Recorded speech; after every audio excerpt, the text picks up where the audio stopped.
aí galerinha do canal Ser Nerd ou Não Ser, tudo bem com vocês? Hoje nós vamos falar do episódio 3 e 4 da segunda temporada de Wandinha. Altas teorias, altas dicas. Vamos conversar um pouquinho sobre esse roteiro. Será que a série tá ficando melhor? Será que foi pior que a primeira temporada? Você vai saber de tudo isso neste vídeo. Então, se você quer o que de paraquedas, não esquece de se inscrever no canal, já deixa aquele like. Sem mais delongas, roda essa vinheta e bora pra esse vídeo trevoso.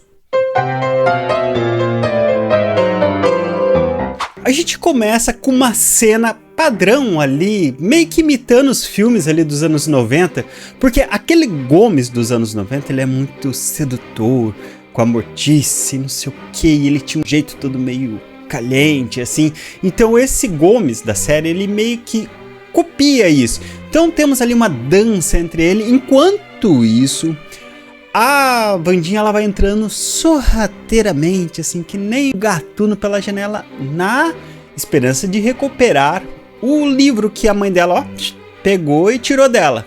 Então ela vai lá até um baú que a mãe dela sempre usava para esconder presentes. Olha que coisa macabra. Ela abre quando encontra uma carta da Wandinha. Ha, achou que era fácil, Wandinha? Haha, pegadinha do malandro? Hehe. Não é isso que estava escrito não, mas era algo mais ou menos isso. Então nisso a mãe dela desce e tem uma puta discussão com ela. Daí a Wandinha fala, não, porque eu preciso salvar Enid, não sei o que. Só que a mãe dela também tem o mesmo talento da Wandinha. E ela sabe que a Wandinha só vai piorar as coisas, sabe? Então nisso, ela fala, não vou te dar o livro. Não adianta, Wandinha. Você pode ficar de pirracinha, pode fechar a cara. Porque afinal, nada faz a Wandinha feliz, né? Vamos ser franco.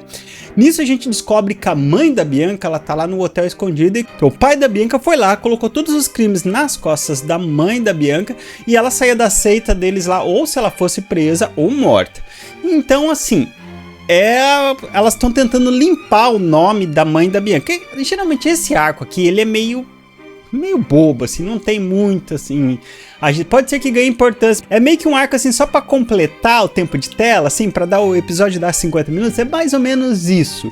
Voltando pra Wandinha, Agnes, que é a menina invisível, a stalker da Wandinha, enche o saco da Wandinha, até que a Wandinha meio que aceita ela pra fazer parte da sua investigação, porque a Agnes, além dela ter uma habilidade muito importante para a investigação, que é ficar invisível, então ela entra em qualquer lugar e sai de qualquer lugar sem ser notada, nós temos vários amigos da Agnes que tem coisas assim que, na minha opinião, acontecem como certas facilitações do roteiro. Por exemplo, nessa cena em questão, a Agnes ela está com o celular do amigo lá da Wandinha que morreu pelos corvos lá, o Galp. E aí o que acontece? Ela não consegue destravar o celular, isso é meio óbvio. Então, uma amiga da Agnes, ela consegue se transformar no Galpin que libera o Face ID do celular, tá vendo? E daí o pior está por vir, que é o quê? Ela descobre que esse amigo, o amigo do Galpin que tinha morrido logo, o cara que tava espiando os namoradinhos da Elsa Mastro lá, sabe? O primeiro que os corvos mataram. Então, ele descobre que esse cara mandou uma mensagem pro Galpin dizendo, olha, eu deixei as provas todas lá no nosso cantinho, alguma coisa assim, sabe?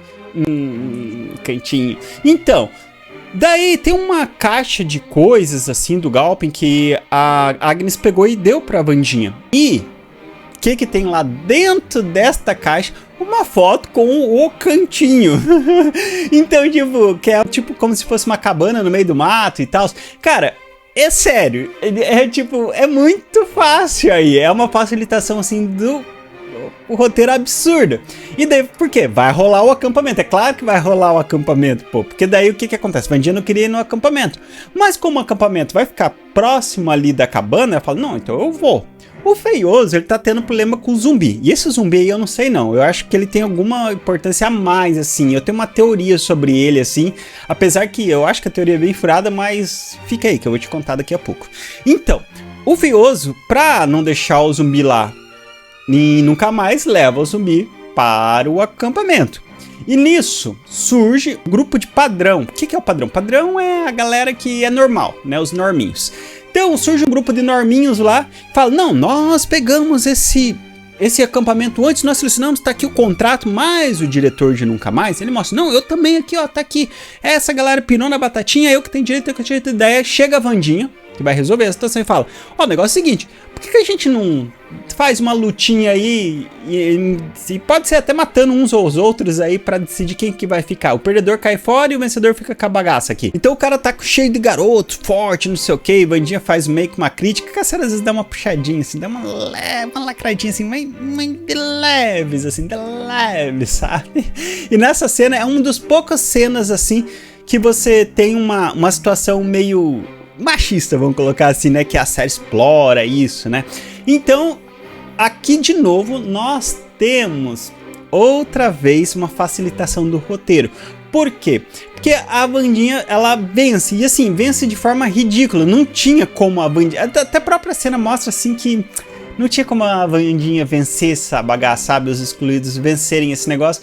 Mas assim, a série, não, eles têm que vencer, dane-se. Eu acho que foi muito mal dirigido. Toda essa cena, ela é bem mal dirigida. Tem de não, você olha assim, o roteirista forçou a mão aqui. E daí o que deixa pior, porque daí o chefe lá dos escoteiros, dos meninos que chegaram, falou assim, vocês perderam! Vocês são uns inúteis deles. Muito obrigado, senhor, pelo feedback. E ainda perderam pra uma menina. E não sei o que. Você tá entendendo? Então tem essas coisas assim muito leves, mas tem pouquíssimo. Mas claro, é uma série de menina. Vai dar uma puxada de sardinha. Então até aqui eu passo aquele paninho. Bem de levezinho. Mas com uma certa, sabe? Com o pé atrás um pouquinho. Seguindo, daí chega a noite ali, vai todo mundo pra fogueira e Vandinha ela vai até a cabana do Galpin. E lá ela descobre os obituários de vários excluídos. E aquela coisa, de novo, aqui ela entra na cabana e tipo, qualquer imbecil ia achar o negócio, sabe? Isso que eu acho ruim, porque como é um roteiro policial, como é um roteiro baseado em livros tipo Sherlock Holmes, assim, sabe? Então, quando faz essas coisas, meio que o roteiro, por mais que ele seja meio bobinho já, ele decai muito. Tudo bem, eu entendo que eles queiram puxar pro lado das crianças, ser mais infantil pra atrair, porque a verdade é que Vandinha atraiu muita gente, muito teen, né? Muita criança ali, 12, 13 anos, entendeu? Então eu entendo eles puxar esse roteiro um pouco pra baixo. Mas tem coisas que realmente começam a, sabe, estragar o roteiro. E daí, quando ela acha os obituários, ela novamente tenta usar a visão, mas não funciona de jeito nenhum. O que deixa ela muito frustrada mesmo, e que vai levá-la mais pra frente e desafiar a mãe dela num duelo lá do coração. Bom, seguindo, os padrões tentam invadir o acampamento, mas de cara já dão com o zumbi que tá lá na barraca que come o cérebro do chefe dos padrões, o que causa o maior transtorno no acampamento. Nisso tá a Mortícia e a Vandinha duelando lá, e essa parte ela é um pouco complicada, porque como eu disse, essa série ela tem um roteiro meio previsível. E esse coração que eles usam tem as mesmas ranhuras do coração lá do bilhete da Agnes, que é a menina invisível, com o coração do zumbi, que é aquele coração mecânico. Não sei se vocês lembram, lá tem tipo uma animaçãozinha meio bizarra assim, sabe?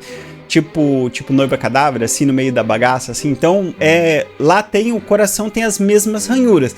Então, será que Agnes, família Addams e zumbi estão conectados de alguma forma? E o que acontece nesse duelo? A mãe da Vandinha, obviamente, ganha. E nisso o zumbi aparece para atacar a mãe da Vandinha. A Vandinha taca a espada. Essa cena é bem legal. Passa assim, a espada do lado do olho da Mortícia, que ela ficou uma cena meio Matrix, assim.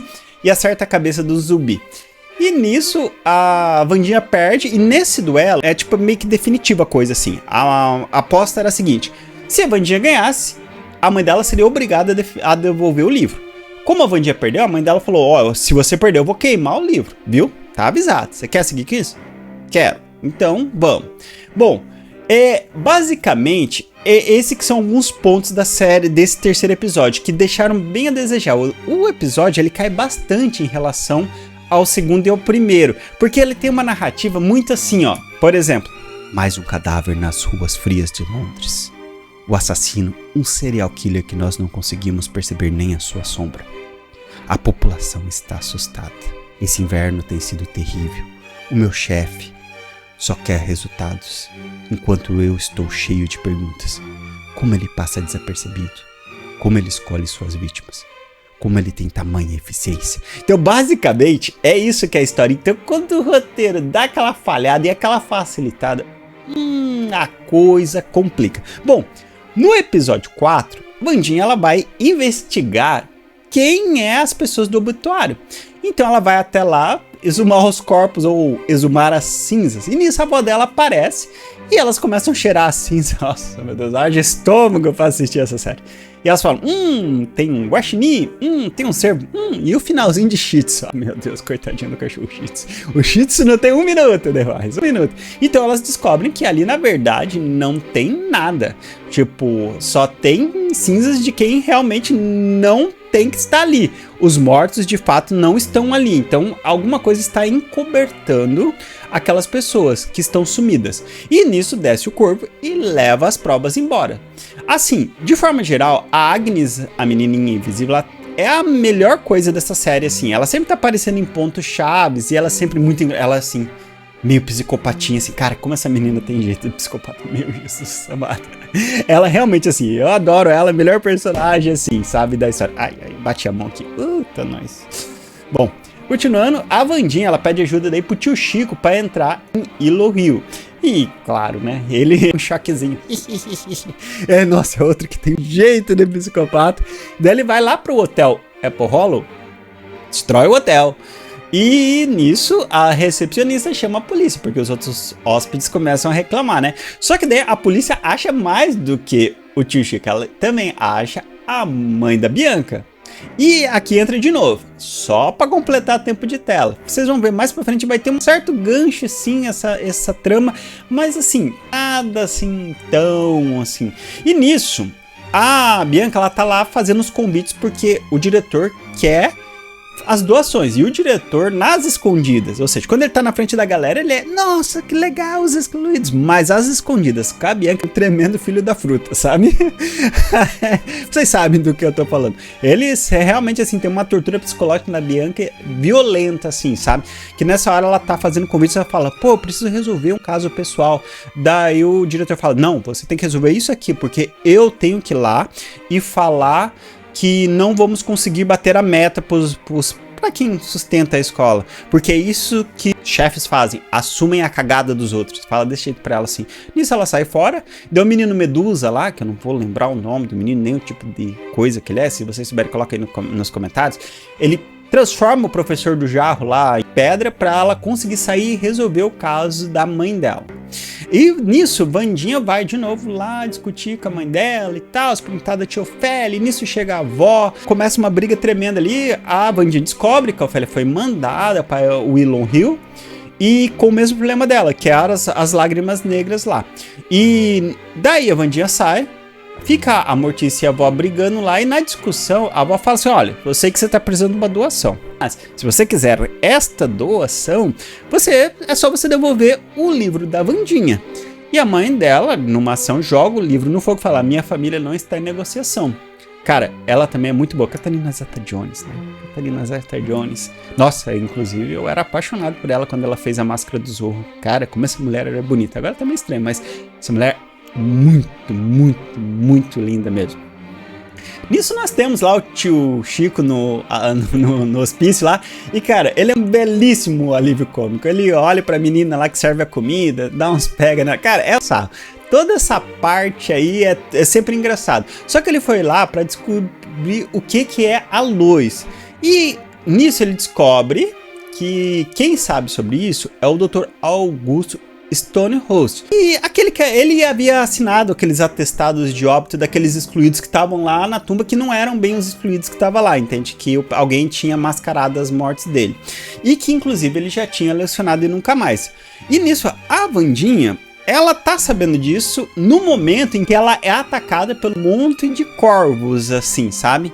Ela chega a perseguir o aviário, mas o aviário, ó, escapa. E novamente vai lá a mãozinha pelo rio conversar com o tio Chico. E ele descobre o quarto secreto onde tem a luz. Mas a hora que ele vai pegar, lembra da assassina da primeira temporada? Ela entrega o tio Chico. Ó, o tio Adams tá aí, você nem sabe, tá debaixo do nariz. Você entrega lá pra psiquiatra, chefe. Eu não vou saber o nome de todo mundo, me desculpe. Entrega pra lá, daí ela fala, tio Chico, o que você está fazendo aqui? E daí leva ele lá pra camisa de força, coloca ele na camisa de força e na mesma cela, adivinha de quem? Do zumbi. Esse zumbi olha e fala pra vocês, tem coisa aí, tem coisa aí. Nisso a Bianca tá lá, na delegacia, e ela tira a mãe dela de lá, junto com o garoto Medusa lá, e eles entram e nunca mais por uma passagem secreta, e acabam ouvindo o diretor com um papo muito suspeito, tipo, dessa vez vai dar certo, eu vou fazer o que vocês mandarem, blá blá blá blá blá blá, e a coisa fica meio nessa vibe assim, sabe? Um negócio meio suspeito, o diretor percebe que tem alguém ouvindo, mas não consegue pegar eles. Pra entrar em Willow Hill, a Wandinha ela usa Capri. Capri é a professora de música ali que vai lá agora fazer tipo musicoterapia com o pessoal lá. E leva junto com ela a Agnes e a Enid. Lá ela consegue libertar o tio Chico e descobre o que é o programa Luz, que na verdade eram uns experimentos com os excluídos para fazer o quê? Tirar os poderes de quem dos excluídos e colocar em padrões. Quando ela consegue descobrir isso, chega lá a mulher, que na verdade é a filha do doutor, e começa a confrontar a Wandinha. Nisso o tio Chico dá uma explosão de choque ali na sala que abre todas as celas, liberta a assassina que vai libertar o Hyde. E alerta de spoiler, ele mata a mestra dele, né? Bom, Wandinha começa a libertar ali os excluídos, assim, uma em específico que parece ser a tia Ofélia, que tá lá perguntando, quem é você? Um anjo? Ela fala, não, a Wandinha, eu sou um anjo da morte. Então, o zumbi é solto também e começa a comer um monte de cérebro. E o zumbi, quanto mais cérebro ele come, mais humano ele vai ficando de volta, sabe? É basicamente isso que acontece. E no fim das contas, Wandinha encontra o Hyde, manda a suposta tia Ofélia correr e só aparece o final ali a Wandinha sendo jogada pela janela e caindo lá meio que em coma na bagaça. Já o zumbi, ele vai até a sala lá onde está o Dr. Augusto, come o cérebro dele e fala assim, olá, velho amigo, acaba aí. A gente tem um trailerzinho ali de 1 minuto, mais ou menos, que mostra algumas coisas da próxima temporada. Da próxima temporada não, da parte 2 dessa temporada, né? E que deixa você com uma certa pulga atrás da orelha. Primeira coisa assim, vamos analisar desde o começo. É citado que o Gomes, ele não tem habilidades, que ele pulou uma geração, ou seja, o avô tinha, o Gomes não tem, o filho tem. O filho, no caso, é a Wandinha, né? Então isso é uma coisa assim que... Será que o Gomes participou desse programa? Será que o Gomes também teve suas habilidades retiradas? É uma coisa de se pensar, né? Porque esse programa agora, bom, abre uma certa brecha aí. Então, é uma das teorias que pode ser que o Gomes participou desse projeto, perdeu as habilidades ou não lembra de ter participado e perdido as habilidades. Tem algumas coisas curiosas da série, como a citação de Edgar Allan Poe. Tem uma hora que o diretor tá conversando com a Bianca e daí mostra a foto do Edgar Allan Poe. Se você não sabe quem é Edgar Allan Poe, ele é um cara que escreve uns contos sinistros, assim, tem um conto do gato na parede, se não me engano é dele, assim, bem tenebroso. Outra curiosidade é que quando a Wandinha tá tocando cello, lá nos primeiros episódios dessa temporada, ela tá tocando Prokofiev, que é um compositor russo muito famoso, jogava xadrez, assim, então o que ele tá tocando ali é Prokofiev. Agora sim, essa temporada ela tá tendo um certo padrão. A cada 2 episódios você meio que tem um vilão. Então nos 2 primeiros episódios você tinha como vilão a Stalker da Wandinha, que era o primeiro mistério, que é a Agnes, né? Que é a menina invisível. Nesses dois últimos você teve a filha do Dr. Augusto, que é a mulher que controla ali os corvos. Então a série ela segue esse padrãozinho assim. Outra coisa que me gera mais perguntas é por que o Tropeço tem o mesmo olho do corvo, que é um olho meio cego assim. Pode reparar, o Tropeço tem o mesmo olho do corvo. Será que tem correlação? Entende? Então são coisas que me levam a questionar. Outra coisa assim é que, não sei se vocês notaram, mas o zumbi, ele não usa a mão direita, nunca. Ele sempre usa a mão esquerda. Pode reparar, a mão direita dele sempre tá parada, como se não tivesse mobilidade. Daí isso me fez questionar, será que a mãozinha era do zumbi? Será que essa mãozinha que tá na família Addams pertencia ao zumbi? Porque, olha, repara, inclusive eu voltei várias vezes nas cenas do zumbi ali pra reparar se tinha alguma coisa assim. Ele nunca usa a mão esquerda. Aliás, ele sempre usa a mão esquerda. Nunca ele usa a mão direita. Isso me deixou com uma pulga atrás da orelha para entender essa conexão entre Zumbi, Família Addams e talvez Agnes. Será que tem correlação? Pra mim parece que sim, uma vez que a série ela sempre segue o padrão. E se ela for tão previsível quanto tem se mostrado, provavelmente terá correlação essas três figuras, certo? Tanto a Família Addams, como o Zumbi, como a Agnes. Outra coisa assim, eu acho que vai ter de novo esse padrão. 2 episódios, um vilão, que pode ser ou não o diretor, ou o Zumbi. 2 episódios, outro vilão. Esse roteiro ela tem mesmas características da profecia grega. O que é isso, o roteiro de profecia grega? É aquela profecia que você sabe a profecia e ao tentar evitá-la, você acaba cumprindo ela. Então tem essa característica, porque tudo começa porque a Wandinha teve a visão da Enid morrendo. Só que ao tentar salvar Enid, a Wandinha acabou soltando o Hyde que prometeu que ia matar a Enid, ou seja, a Wandinha acaba tornando tudo ainda pior. E é o lance da profecia grega. De certa forma, o roteiro, como eu já comentei ali anteriormente, ele não é um roteiro muito assim, sabe, forte. Não é aquele roteiro que te instiga a curiosidade. Apesar dela ter essa narrativa totalmente detetive, totalmente livros Conan Doyle, Agatha Christie, essa galera toda, ela não consegue trazer o mesmo aspecto dos livros, o mesmo teor, porque às vezes a facilitação do roteiro acaba simplificando demais e puxando muito para baixo a série. Eu entendo, como eu disse, eu entendo puxar para uma infantilização para atrair crianças, atingir a galera teen ali, mas isso acaba estragando, na minha opinião, o roteiro. Bom, agora já falei demais, eu quero saber de vocês, o que vocês acharam desse episódio, vocês gostaram, vocês curtiram, conta tudo aqui para mim nos comentários, que vocês sabem que eu leio tudo, e um beijo, e até o próximo vídeo.